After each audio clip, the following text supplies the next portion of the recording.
안녕하세요. 매일 아침 말씀 묵상에 오신 여러분을 진심으로 환영합니다. 8월 26일 월요일 저주받은 나무와 깨끗해진 성전. 생각할 문제: 왜 무화과 나무를 저주하셨는가? 성전을 정결케 하심은 어떤 의미가 있는가? 오늘 우리에게 주는 교훈은 무엇인가?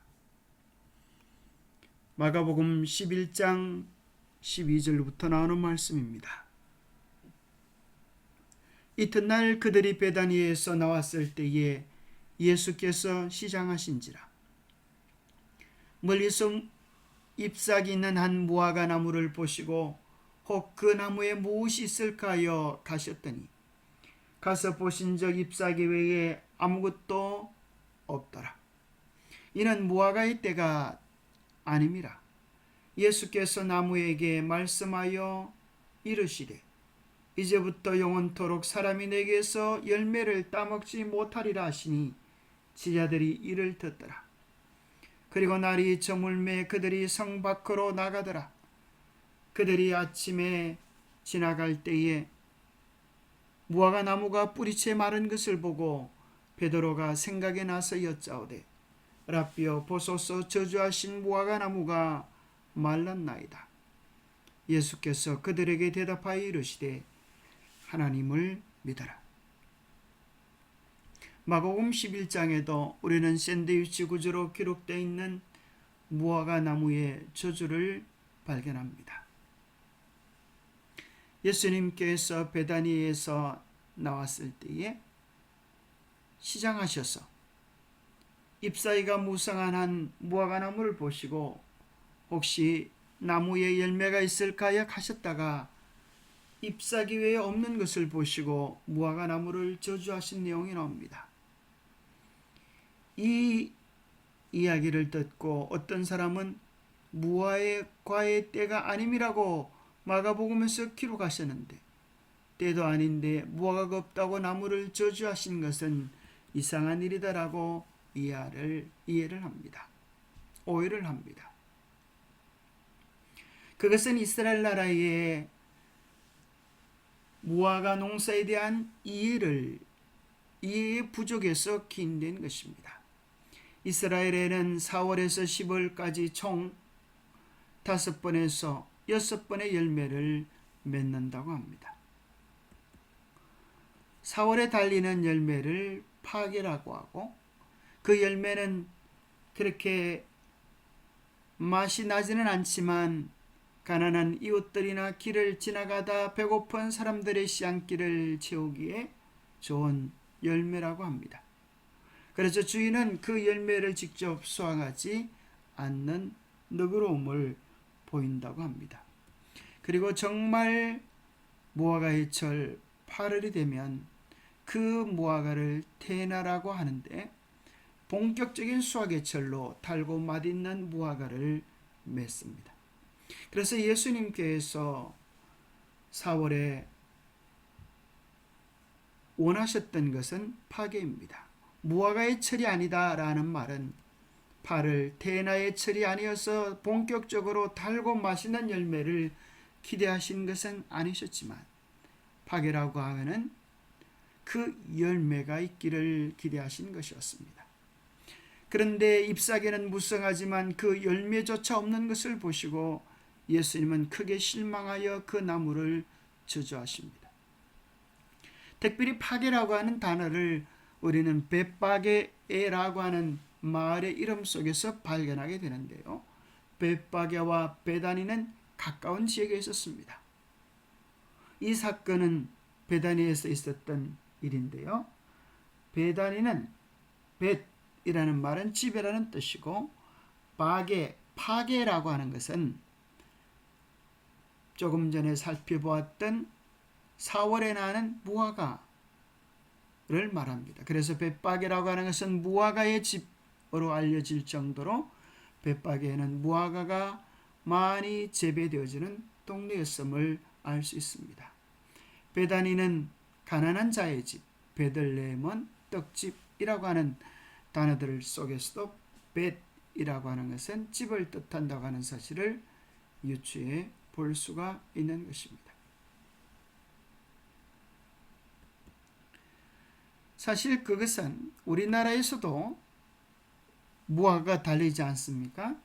봄과 가을에 우리나라는 2번 달리는데요.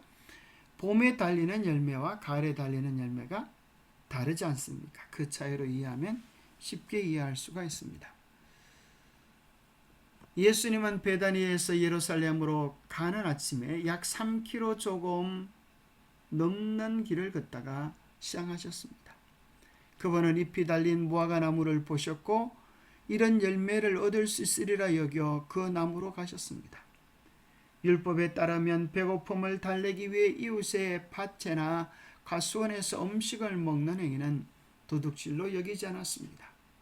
그러나 예수님은 열매를 찾지 못하시고 나무를 향해 이제부터 영원토록 사람이 내게서 열매를 따먹지 못하리라 라고 말씀하셨는데, 이 말씀은 그분의 평상시에 자비롭고 온유하신 행동과는 다른 매우 이례적인 행위였습니다. 이후에 이어지는 일은 더욱 놀라운 것이었습니다.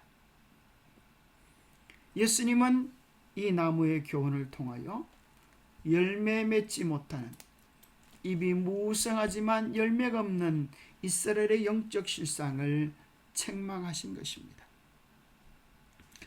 성전 정결케 하심은 어떤 의미가 있는가?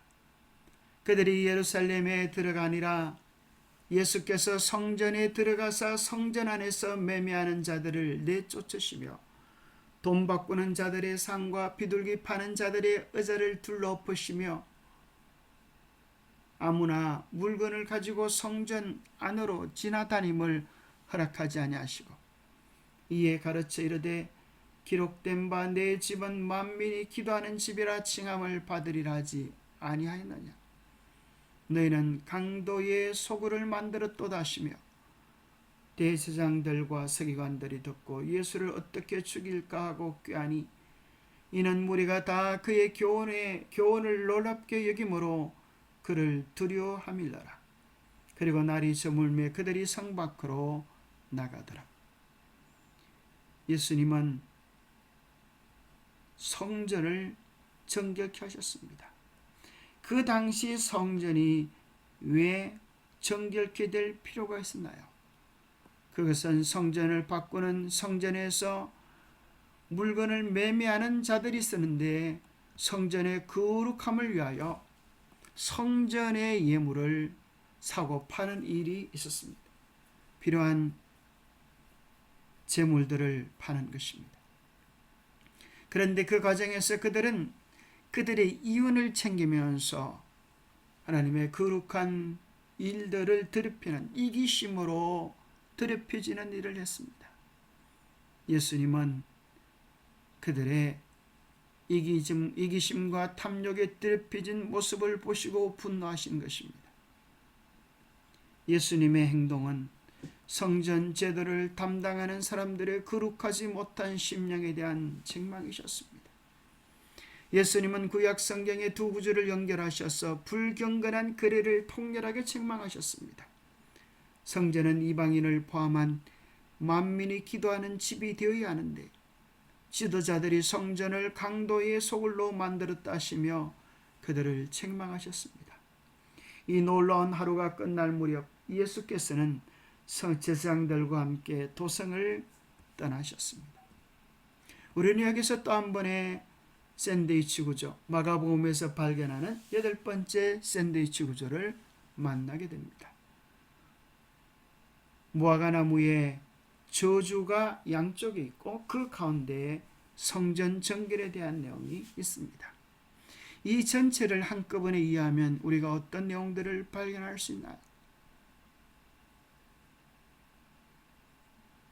예수님께서 사역 초기와 마지막에 성전을 정결케 하셨지만 사실 성전을 맡은 제사장들과 바리새인들의 마음, 종교 지도자들의 마음은 정결케 되지 않았습니다. 그들의 마음속에 있는 이기심과 탐욕들이 그리스도의 가르침을 몰아내어서 결국은 열매 없는 무화과 나무가 되었고, 그로 인하여 결국은 예루살렘의 멸망이 찾아오게 된 것입니다. 마태복음 21장 43절에는 말씀하십니다. 내가 너희에게 이르노니 하나님의 나라를 너희는 빼앗기고 그 나라의 열매 맺는 백성이 받으리라. 성전에서 나와서 가실 때에 제 아들이 성전 건물을 가리켜 보이려고 나오니 대답하여 이르시되 너희가 이 모든 것을 보지 못하느냐? 내가 진실로 너희에게 이르노니 돌 하나도 돌 위에 남지 않고 다 무너뜨려지리라. 열매 없는 무화과처럼 외형적으로 화려하고 아름다운 것들이 예수님의 눈에는 조금도 중요하게 여겨지지 않으셨습니다. 정말 가장 중요한 본질은 정결한 성전, 주님이 그 마음의 주인 되어 사는 깨끗한 영혼을 주님께서 찾으시는 것입니다. 그런 자들은 주님이 함께 하시기에 주님이 함께함의 열매, 거룩한 성령의 열매, 거룩한 생명의 열매, 거룩한 순종의 열매가 있게 될 것입니다. 너희가 열매를 많이 맺으면 내 아버지께서 영광을 받으실 것이요 너희는 내 제자가 되리라. 우리 주님 말씀하셨습니다. 주님과 함께함의 거룩함의 열매, 성령의 아름다운 열매가 우리의 삶에 가득해야 하겠습니다. 유대인은 스스로 멸망을 결정함. 그들은 열매 없는 나무로 대표되었으며 그리고 저희 운명을 결정하는 일은 그들 스스로에게 달려 있었다. 하늘이 주실 수 있는 모든 유익이 주어진 바 되었지만 그들은 더해진 축복을 통해 유익을 얻지 못하였다. 그리스도께서 열매 맺지 않은 무화과 나무를 저주하신 행위로 그 결과는 나타났다. 그들은 스스로 저희 자신들의 멸망을 결정하였던 것이다. 기도하겠습니다. 하나님 아버지, 참으로 열매 없는 이스라엘의 슬픈 경험을 우리도 당하지 않도록 도와주옵소서. 열매 없이 형식만을 유지하는 피상적 신앙에서 벗어나 주님께서 보실 때에 기쁨을 얻을 수 있는 참된 열매 있는 나무가 되기를 원합니다. 주님, 우리를 도우셔서 우리 안에서부터의 진정한 변화를 통하여서 우리의 삶에 아름답고 향기로운 열매들이 가득하게 도와주옵소서. 우리의 마음을 변화시켜 주셔서 회개하고 사랑과 봉사, 섬김을 나타내는 아름다운 믿음의 열매 가득하게 도와주시옵기를 우리 주 예수 그리스도 이름 의지하여 간절히 간구하옵나이다. 열매를 맺는 비결은 무엇입니까? 나무가 뿌리와 연결되어져 있어야 합니다. 우리의 생명의 거론 되시는 주님과 연결되어져서 교제할 때에 주님으로 인하여 우리의 삶의 열매가 풍성할 것입니다. 주님으로 인하여 매일 행복해지며 아름다워지는 생애가 되시기를 축복합니다. 감사합니다.